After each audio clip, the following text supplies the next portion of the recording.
بسم الله الرحمن الرحيم. يسبح لله ما في السماوات وما في الأرض له الملك وله الحمد وهو على كل شيء قدير. هو الذي خلقكم فمنكم كافر ومنكم مؤمن والله بما تعملون بصير. خلق السماوات والأرض بالحق وصوركم فأحسن صوركم وإليه المصير. يعلم ما في السماوات والأرض ويعلم ما تسرون وما تعلنون والله عليم بذات الصدور. اعوذ باللہ من الشیطان الرجیم. بسم اللہ الرحمن الرحیم.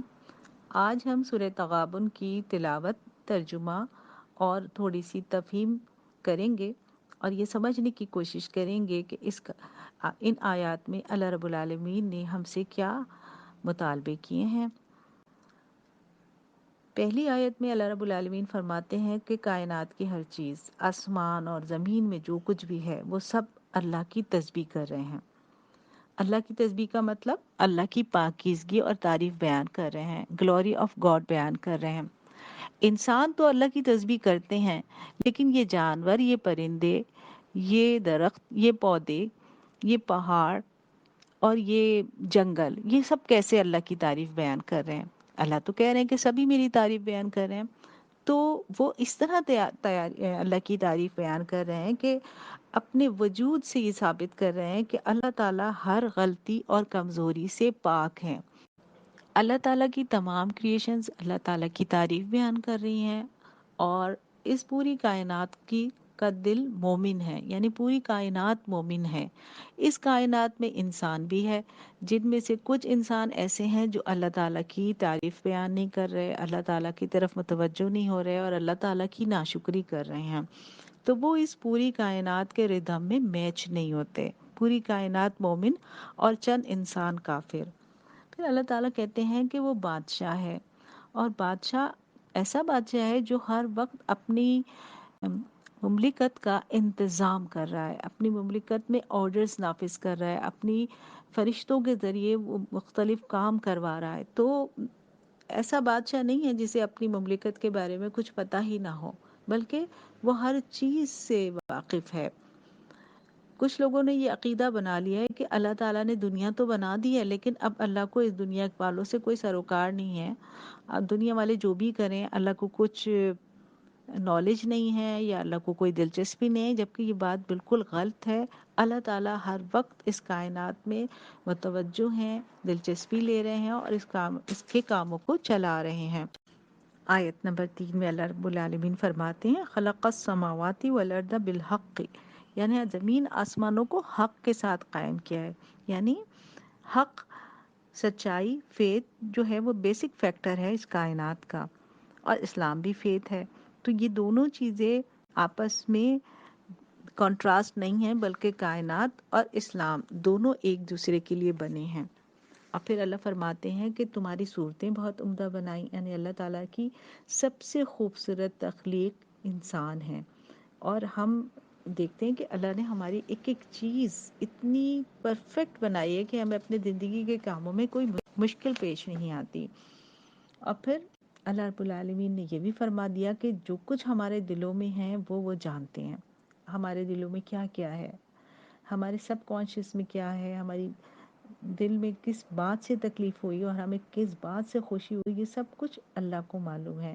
تو جس وقت ہم مشکل حالات میں ہوتے ہیں اور ہم صبر کر رہے ہوتے ہیں، تحمل سے کام لے رہے ہوتے ہیں، پیشنس سے کام لے رہے ہوتے ہیں، تو اللہ جان رہا ہوتا ہے کہ اس بندی نے میرے لیے کتنی تکلیف اٹھائی، کتنے پیشنس کا مظاہرہ کیا اور کتنی ایفرٹ کی میرے دین میں رہنے کے لیے، میرے حکم پر عمل کرنے کے لیے۔ تو یہ چیز ہمیں بہت زیادہ سکون دیتی ہے کہ اللہ تعالیٰ تو دیکھ رہے ہیں، اللہ تو ہر چیز سے واقف ہیں، تو پھر کوئی بات نہیں، اگر دنیا والوں نے میرے ساتھ کوئی معاملہ ایسا کر بھی دیا تو اللہ تو آخرت کے دن میں مجھے اس کا ریوارڈ دیں گے۔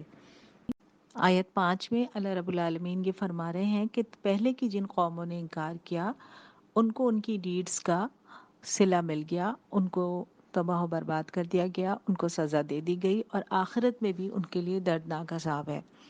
اور ان قوموں کے انکار کرنے کی بیسک وجہ کیا تھی وہ بھی اللہ رب العالمین نے بتائی، کہ وہ رسولوں کو اور ان کی نشانیوں کا انکار کرتے تھے، اور یہ کہتے تھے کہ کیا انسان ہمیں ہدایت دیں گے؟ یعنی ان کی نظر میں ہیومن بینگز اس قابل نہیں تھے کہ وہ اللہ کا میسج لے کر آتے، بلکہ کوئی اور مخلوق، کوئی فرشتے یا کوئی اور چیز آتی اور انہیں یہ بات کہتی۔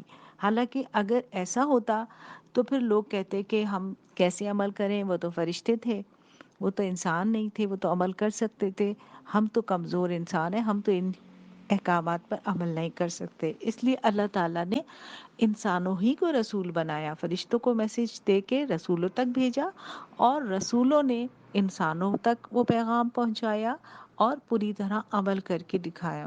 اور اللہ تعالیٰ نے قرآن میں رسولوں کا یہ بیان بھی لکھ دیا ہے کہ رسول کہتے تھے کہ واقعی ہم کچھ نہیں ہیں، ہم تمہاری جیسے انسان ہیں، لیکن اللہ تعالیٰ نے ہم کو نوازا ہے۔ کچھ لوگ یہ کہتے ہیں کہ نبی کریم صلی اللہ علیہ وسلم نوری مخلوق تھے، نور سے بنے ہوئے تھے۔ یہ بات بالکل غلط ہے۔ نبی کریم صلی اللہ علیہ وسلم عام انسانوں کی طرح جسم رکھتے تھے، اور ان کے جسم پر تکلیف کا اثر ہوتا تھا، چوٹ بھی لگتی تھی اور بیماری بھی آتی تھی، تبھی تو وہ انسانوں کو لیڈ کر سکتے تھے کہ انسان انہیں دیکھ کر یہ حوصلہ رکھیں کہ جب نبی کریم صلی اللہ علیہ وسلم کو تکلیف پہنچائی جا سکتی ہے تو ہمیں بھی دین کے راستے میں اگر کوئی تکلیف پہنچتی ہے تو ہمیں اسے برداشت کرنا ہوگا۔ طائف کے سفر میں ہم دیکھتے ہیں کہ نبی کریم صلی اللہ علیہ وسلم کے اوپر پتھر برسائے گئے اور اتنا خون نکلا کہ ان کی جوتیاں اس خون سے چپک گئیں۔ نبی کریم صلی اللہ علیہ وسلم نے وہ تمام تکلیف برداشت کی اللہ کے دین کے لیے، تو وہ ہمارے لیے رول ماڈل ہیں۔ کفار کا ایک دعویٰ یہ بھی تھا کہ ہم ہرگز دوبارہ زندہ نہیں کیے جائیں گے۔ اللہ رب العالمین فرما رہے ہیں کہ قسم کھا کے کہو، میری قسم کھا کے کہو کہ تم ضرور اٹھائے جاؤ گے اور بتا دیا جائے گا کہ تم کیا کر کے آئے ہو، یہ سب اللہ کے لیے بے حد آسان ہے۔ حضرت عبداللہ بن مسعود سے روایت ہے کہ نبی کریم صلی اللہ علیہ وسلم نے بتایا ہے کہ جب اللہ چاہے گا تو لوگوں کو زندہ کرے گا، آسمان سے بارش برسے گی اور وہ تمام زمین میں پہنچے گی، پس انسان قبروں سے اس طرح اگیں گے جس طرح زمین سے دانہ اگتا ہے۔ ان باتوں کی حقیقت آج ہماری سمجھ میں نہیں آ رہی، لیکن ہمارا ان پہ ایمان مکمل ہونا چاہیے کہ اللہ تعالیٰ نے جس طرح فرمایا ہے ویسے ہی ہوگا۔ آیت نمبر 8 میں اللہ رب العالمین نے انسانوں سے مخاطب ہو کر یہ ہدایت دی ہے کہ ایمان لاؤ اللہ پر، اللہ کے رسول پر اور روشنی پر۔ روشنی سے کیا مراد ہے؟ یہاں روشنی سے مراد قرآن پاک ہے۔ جس طرح کوئی لائٹ اندھیرے میں راستہ دکھاتی ہے کہ یہاں پہ کیچڑ ہے، یہاں گڑھا ہے، یہاں کوئی جانور ہے، اس سے بچ کے نکل جاؤ، اسی طرح قرآن پاک زندگی کے راستوں میں روشنی اور رہنمائی دیتا ہے کہ یہ غلط کام ہے، یہ درست ہے، اس سے بچ کے نکل جاؤ اور اس سے اختیار کر لو، اس کو اپنا لو اور اس طرح زندگی کو گزارو۔ اللہ تعالیٰ نے نور اور روشنی کہا ہے قرآن کو۔ پھر اللہ تعالیٰ فرماتے ہیں دوبارہ کہ اللہ باخبر ہے ہمارے اعمال سے۔ پھر اللہ جمع کریں گے سب کو جمع ہونے کے دن، وہ دن ہوگا ایک دوسرے کے مقابلے میں ہار اور جیت کا۔ یہاں اللہ تعالیٰ نے ایک دن کے بارے میں ذکر کیا ہے دو الفاظ میں، ایک تو ڈے آف اسمبلی، جمع ہونے کا دن، اور ایک ڈے آف تغابن۔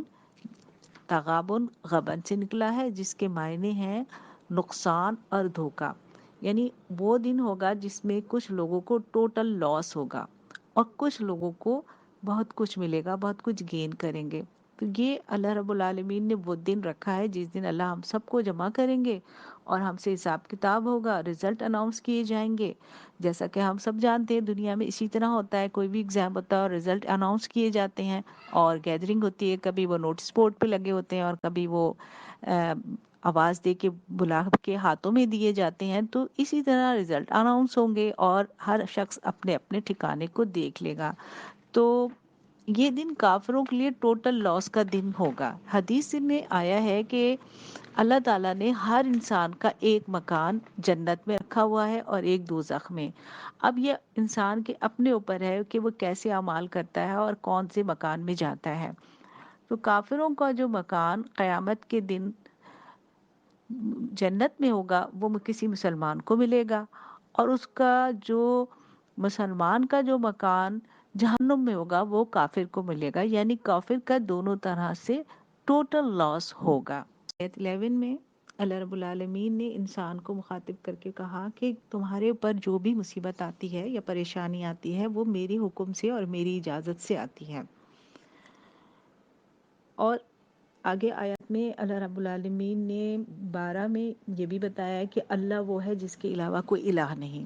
اگر ہم ان دونوں آیتوں کو ملا کے بات کو سمجھیں کہ الہ کسے کہتے ہیں، الہ وہ ہوتا ہے جو دوست ہوتا ہے، مددگار ہوتا ہے، مشکل کشا ہوتا ہے، ہر مصیبت سے نکالنے والا ہوتا ہے۔ تو جب اللہ ہمارا دوست، ولی، مددگار اور مشکل کشا ہے اور اس کے علاوہ کوئی الہ ہمارے پاس نہیں ہے، اب اس اللہ کی طرف سے کوئی مصیبت یا پریشانی ہماری طرف آ رہی ہے تو ہمیں سوچنا چاہیے کہ کوئی دوست، کوئی بینیفیشر کسی کو مصیبت میں نہیں ڈالتا، الا یہ کہ اللہ نے ہمارے لیے کوئی بہتری کا فیصلہ کرنا ہو۔ مشکل اس وقت آتی ہے جب ہم اللہ سے نافرمانیاں اور گناہوں میں آگے بڑھتے ہیں، تو اللہ انسان کو ایک وارننگ دیتا ہے، ایک پریشانی بھیجتا ہے کہ یہ اللہ کی طرف پلٹ آئے۔ اور بعض وقت مصیبت یا پریشانی اس وجہ سے بھی آتی ہے کہ اللہ تعالیٰ کسی شخص کے درجے بلند کرنا چاہتا ہے، اور جنت میں جو اس کا ٹھکانہ اللہ رب العالمین نے مقرر کیا ہوا ہے وہ بہت بلند ہوتا ہے۔ اس بلند مقام تک پہنچانے کے لیے اس پر کچھ تکلیفیں ڈالی جاتی ہیں اور وہ آزمائش میں پورا ہوتا ہے اور اس کے گریڈ بڑھا دیے جاتے ہیں۔ تو یہ فارمولہ ہے۔ تو جو شخص یہ سمجھ لیتا ہے کہ اللہ میرے ولی ہیں تو اس کا دل ہدایت پہ قائم رہتا ہے، وہ پھر اللہ کے ہر حکم کی مصلحت اور حکمت کو سمجھنے لگتا ہے، اور مصیبت کو یہ نہیں کہتا کہ اتفاق سے آ گئی یا فلاں کی وجہ سے آ گئی، بلکہ اللہ پر مکمل ایمان رکھتا ہے کہ یہ اللہ کی طرف سے آئی ہے اور اللہ ہی اس کو ہٹا سکتے ہیں، تو اس کی پوری توجہ اللہ کی طرف ہو جاتی ہے اور وہ ہر حال میں اللہ کو اوبے کرتا ہے۔ حدیث مسلم کی حدیث ہے کہ نبی کریم صلی اللہ علیہ وسلم نے فرمایا کہ مومن کا معاملہ بھی عجیب ہے، اس کے ہر کام میں اس کے لیے خیر اور بھلائی ہے، اور یہ چیز مومن کے علاوہ کسی اور کو حاصل نہیں ہے، کیونکہ جب مومن کو نعمت ملتی ہے، خوشی ملتی ہے، تو اللہ کا شکر ادا کرتا ہے، یہ اس کو اپ گریڈ کرتا ہے، اور جب اس کو کوئی تکلیف پہنچتی ہے، بیماری یا مصیبت آتی ہے، تو پھر صبر کرتا ہے اور الحمدللہ اس وقت بھی کہتا ہے، تو اللہ رب العالمین پھر اس کو اپ گریڈ کرتے ہیں، اس کے درجے بلند کرتے ہیں۔ تو یہ تو اللہ کی طرف سے بہت بڑی بلیسنگ ہے کہ اللہ دونوں حالوں میں انسان کو اپنی طرف متوجہ کرتے ہیں۔ اور پھر اگر کوئی اللہ پر بھروسہ چھوڑ دے تو اس کے ساتھ کیا ہوتا ہے کہ اس کا دل بے چین ہو جاتا ہے اور اس کو شیطان اپنے پنجے میں لے لیتا ہے، اور وہ کہتا ہے کہ جب اتنی کر لی تھی عبادت اور اتنی ذکر کرتے تھے تب بھی اللہ نے تمہیں مشکل میں ڈالا، تو چھوڑو اب اس عبادت اور اس نماز سے کیا فائدہ۔ تو یہ سب کچھ شیطان کے وسوسے ہوتے ہیں، ان سے پناہ مانگنی چاہیے اور اللہ کی اطاعت کی طرف بالکل فوکس ہو جانا چاہیے۔ پھر ہم دیکھتے ہیں کہ اللہ تعالیٰ نے یہاں پہ دو اطاعتیں کہی ہیں، اوبے گاڈ اور اوبے ہز اپوسٹل، یعنی نبی کی اطاعت بھی ہم پر فرض ہے، کیونکہ اللہ تعالیٰ نے تو احکامات قرآن میں لکھ دیے، لیکن عمل کر کے تو ہمیں نبی صلی اللہ علیہ وآلہ وسلم نے ہی دکھایا نا، تو ان کی اطاعت واجب ہے۔ اگر کوئی کہتا ہے کہ ہم صرف قرآن کو فالو کریں گے اور سنت کو نہیں دیکھیں گے، حدیث پہ ہمیں شک ہے، تو وہ غلط کرتا ہے، کیونکہ نبی کریم صلی اللہ علیہ وسلم نے ہمیں پورے دین پر عمل کر کے دکھایا اور ہمیں دین وہیں سے سیکھنا ہے۔ تو اور اس آیت نمبر 13 کا اینڈ اس بات پر ہے کہ ایمان لانے والے اللہ پر بھروسہ رکھیں، یعنی ٹرسٹ اللہ، ٹرسٹ گاڈ، کہ اللہ ہمارے پاس ہے اور اللہ ہمیں ہر مشکل سے نکالے گا، اور اللہ ہمارے لیے جو بھی فیصلہ کرے گا وہ ہمارے لیے بہترین ہوگا۔ آیت 14 میں اللہ رب العالمین نے اہل ایمان کو مخاطب کر کے ایک نصیحت کی ہے اور فرمایا ہے کہ اے لوگوں جو ایمان لائے ہو، تمہارے زوج اور تمہاری اولاد میں سے بعض تمہارے دشمن ہیں، ان سے ہوشیار رہو۔ عربی کا زوج کا لفظ انگریزی کے اسپاؤس کے ہم معنی ہیں، یعنی شوہر کے لیے بیوی زوج ہے اور بیوی کے لیے شوہر زوج ہے، اور ان دونوں کو نصیحت کی گئی ہے کہ اپنے اسپاؤس سے تھوڑا سا محتاط رہیں کہ ان کی محبت میں آن کے کوئی غلط قدم نہ اٹھا بیٹھیں، کیونکہ اللہ تعالیٰ کریٹر ہے اور انہوں نے ہماری فطرت میں رکھی ہے اپنی فیملی کی محبت، اسپاؤس کی محبت اور کڈس کی محبت، تو ہم اکثر ایسا ہوتا ہے کہ ان کی محبتوں میں ہم کوئی غلط قدم اٹھا لیتے ہیں۔ مائیں اکثر یہ کہتی ہیں کہ کیا کریں، بچے نہیں مانتے، یا پھر بیویاں کہتی ہیں کہ کیا کریں کہ شوہر کی یہ فرمائش ہے تو ہمیں اس طرح کے عمل کرنے پڑتے ہیں۔ تو اللہ نے کہا کہ یہ دشمنی ہے، اگر آپ اللہ کے مقابلے میں ان افراد کی کہنا مانیں گے تو یہ آپ کے ایمان کے لیے خطرہ ہیں، ان سے ہوشیار رہیں۔ یہ ایک نیچرل بات ہے کہ فرد اپنے اوپر سختی برداشت کر لیتا ہے، لیکن اپنی فیملی پہ اگر کوئی مشکل آئے تو فرد نیکی سے رک جاتا ہے۔ اسی لیے اللہ نے یہ وارننگ دی کہ یہ تمہارے لیے آزمائش ہے، ٹرائل ہے۔ ان کے لیے اگر وہ تمہیں غلط راستے پر چلنے کا حکم دیتے ہیں یا خود غلط حرکات کرتے ہیں تو ان کے لیے معافی، درگزر اور استغفار کی دعائیں کرو، یعنی انہیں معاف بھی کر دو اور ان کو کور اپ بھی کرو، اور اللہ تعالیٰ سے ان کے لیے خصوصی دعائیں کرو کہ اللہ رب العالمین یہ لوگ نادان ہیں، یہ سمجھ نہیں رہے ہیں، اللہ انہیں معاف کیجیے اور ان کو ہدایت دیجیے۔ ایک سیرت سے ایک بڑا خوبصورت واقعہ ہمیں ملتا ہے کہ نبی کریم صلی اللہ علیہ وسلم ایک دفعہ ممبر پر خطبہ دے رہے تھے تو سامنے سے دیکھا کہ حضرت حسن اور حسین لال قمیضیں پہنے ہوئے گرتے پڑتے چلے آ رہے ہیں۔ پیارے نبی صلی اللہ علیہ وسلم کو اتنی محبت آئی کہ خطبہ چھوڑ کے ممبر سے اتر کے جا کے ان کو گود میں اٹھا لیا اور پھر ہنس پڑے اور یہ فرمایا کہ اللہ نے سچ فرمایا ہے کہ تمہارا مال اور تمہاری اولاد تمہارے لیے آزمائش ہے۔ میں نے ان دونوں بچوں کو دیکھا کہ چل رہے ہیں اور گرتے پڑتے آ رہے ہیں تو مجھ سے رہا نہیں گیا اور میں خطبہ چھوڑ کر آ گیا۔ اہل ایمان کو مخاطب کر کے اللہ تعالیٰ نے مزید احکامات دیے ہیں کہ اللہ سے ڈرو جہاں تک تمہارے بس میں ہے، as much as you can۔ 3 حکم ہیں، حکم سنو، اطاعت کرو، مال خرچ کرو۔ اس میں سے ہم پہلے حکم کی بات کرتے ہیں کہ فاتقوا اللہ، اللہ کا تقوی۔ اللہ کا تقوی یعنی اللہ کے ڈر سے گناہوں کو سے رک جانا، یہ اس کے معنی ہیں۔ عام طور سے اردو میں پرہیزگاری کہا جاتا ہے۔ پرہیز کا مطلب ہوتا ہے کسی برائی کو یا کسی چیز کو چھوڑنا۔ مرض میں ہمیں کہا جاتا ہے نا کہ دوائی لینے کا کیا فائدہ ہوگا جب تک کہ تم نے پرہیز ہی نہیں کیا۔ تو اسی طرح نیک کام کا فائدہ بھی تب ہوگا جب گناہوں سے روکا جائے گا۔ اور تو اللہ کہتے ہیں کہ یہ بنیادی چیز ہے، اس کو اپنے اندر پیدا کرو، اور اس کے بعد سیکنڈلی کیا کرو، وَاسْمَعُوا وَأَطِیعُوا، لسن اینڈ اوبے۔ اب اس میں بیچ میں کوئی گیپ نہیں ہے، سنا اور فوراً عمل کرنا ہے۔ یعنی یہ نہیں کہ ہم بات سن لیں اور ہماری سمجھ میں آئے گی تو ہم اس پہ عمل کریں گے، اور اگر ہمیں مشکل لگے گی یا ہمیں اس کی حکمت سمجھ میں نہیں آئے گی تو ہم اس پہ عمل نہیں کریں گے، ایسا کچھ نہیں ہے۔ وَاسْمَعُوا وَأَطِیعُوا، جو آپ کو حکم دیا گیا بس آپ کو آرڈر پہ عمل کرنا ہے۔ اور وَأَنفِقُوا، اور خرچ کرو۔ اللہ کا مال اللہ کے راستے میں خرچ کرنے کا حکم ہے۔ اچھا، ہم نے یہ بھی معلوم ہے کہ رزق میں کیا کیا چیزیں آتی ہیں۔ اس میں ہماری جان بھی آتی ہے، ہماری رائے اور مشورے بھی آتے ہیں، اور ہمارے صلاحیتیں بھی آتی ہیں، اسکلز بھی آتی ہیں۔ یہ سب چیزیں ہمیں اللہ کے راستے میں خرچ کرنے ہیں۔ اور پھر اس کے لیے لمٹ کیا ہے، کتنا خرچ کریں، کہاں تک کریں۔ تو اللہ تعالیٰ نے ان ساری چیزوں کو ایک اس میں بیان کر دیا کہ جتنی تمہاری کیپیسٹی ہے، یعنی اللہ سے اتنا ڈرو جتنا تم ڈر سکتے ہو، اطاعت اتنی کرو جتنی تمہارے اندر کیپیسٹی ہے کہ تم جتنی نیکیاں کر سکتے ہو اور اللہ کے راستے میں خرچ کر سکتے ہو۔ یہ آیت اللہ نے ہمارے لیے بہت آسانی کا معاملہ کر دیا، یہ کہہ کے کہ جتنا تم کر سکتے ہو اتنا کر لو۔ اب کتنا کر سکتے ہیں اس کو ہم نے خود اسیس کرنا ہے کہ ہم کتنا کر سکتے تھے اور کتنا ہم نے نہیں کیا۔ نہ اپنے آپ کو انڈر اسٹیمیٹ کریں کہ میں تو کر ہی نہیں سکتی تھی، نہ بہت زیادہ اوور اسٹیمیٹ کرنا ہے، بلکہ جو چیزیں اللہ تعالیٰ نے ہمیں دی ہیں، اسکلز ہیں، مال ہے، وقت ہے، صحت ہے، یہ ساری چیزیں ایک بیلنس کے ساتھ اللہ کے راستے میں لگانی ہیں، اور ان کے درمیان ہمیں سوچتے رہنا ہے کہ اللہ کی دی چیز ہے، اللہ کے راستے میں خرچ کریں گے۔ اللہ تعالیٰ نے آگے چل کے پھر یہ بھی کہہ دیا، ان تقرضوا اللہ قرضا حسنا، اگر تم اللہ کو قرض حسن دو تو وہ تمہیں کئی گنا بڑھا کر واپس کرے گا۔ مال اللہ نے دیا، جان اللہ نے دی، تمام نعمتیں اللہ نے دی، اور پھر اللہ تعالیٰ کا احسان کہ وہ ہم سے کہہ رہے ہیں کہ تم مجھے قرض دے دو۔ آپ سوچئے دنیا میں کبھی ایسا کوئی ہوتا ہے ہم کسی کو کوئی چیز دیں اور ہمیں دوبارہ واپس چاہیے ہو تو ہم تو بڑی اتھارٹی سے لیتے ہیں کہ لاؤ میں نے تمہیں دی تھی، لاؤ فوراً واپس کرو۔ ہمارے ساتھ تو یہی ہوتا ہے، لیکن یہ اللہ رب العالمین کی کبریائی اور بڑائی اور اس کی بردباری اور اس کا احسان کہ وہ ہم کو اپنی چیز دے کر اور پھر ہم سے ہی کہہ رہا ہے ہمارے ایمان کو آزمانے کے لیے کہ تم مجھے قرضہ دے دو، اور قرضہ کس طرح کہ پھر قیامت کے دن واپس لے لینا، جنت میں تمہیں بڑھا کے دیا جائے گا۔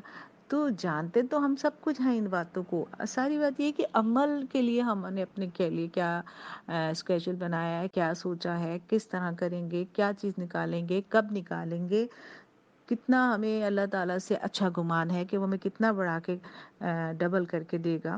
یہ ایک لون ہے، جو کچھ بھی ہم دنیا میں دے رہے ہیں اللہ کے راستے میں، وقت اور صلاحیتیں اور مال سب کچھ ایک لون ہے جو ہم اللہ کو دے رہے ہیں، اور وہ جنت میں ہمیں ریوارڈ مل جائے گا۔ اور پھر اللہ نے 4 باتیں کہی ہیں کہ وہ تمہیں معاف کر دے گا، ہمیں اپنے گناہوں کی معافی چاہیے تو وہ اس ذریعے سے مل جائے گی، پھر قدردانی کرے گا یعنی اللہ تعالیٰ عزت افزائی کرے گا، اور جنت میں فرشتے سلام علیکم کہہ کے استقبال کریں گے، بہت اچھا معاملہ کرے گا، نرمی کرے گا۔ اور پھر اللہ نے اس آیت کے آخر میں اپنی جو صفات بیان کی ہیں، عالم الغیب والشہادت العزیز الحکیم، یہاں پہ 4 صفات بیان کر دی ہیں۔ عالم الغیب والشہادہ، غیب اور ظاہر کا علم رکھنے والا، ہر چیز پہ پوری گرپ رکھنے والا، اور حکمت والا۔ تو جو غیب کا علم رکھنے والا ہے اور ظاہر کا علم رکھنے والا ہے، وہ ہماری نیتوں سے واقف ہے کہ ہم کون سا کام کس نیت سے کر رہے ہیں۔ تو ہمیشہ یہ دل میں خیال رہے کہ ہمارا معاملہ عالم الغیب و شہادہ سے ہے، جو سب کچھ کرنے پر قادر تھا، لیکن اس نے اپنی حکمت کی بنا پر مجھے یہ موقع دیا کہ مجھ سے اپنے دین کا کام لے لے اور مجھے سیدھے راستے پہ چلنے کی ہدایت دی۔ ہمیں ہمیشہ اللہ کا شکر گزار رہنا ہے۔ وآخر دعوانا ان الحمد للہ رب العالمین۔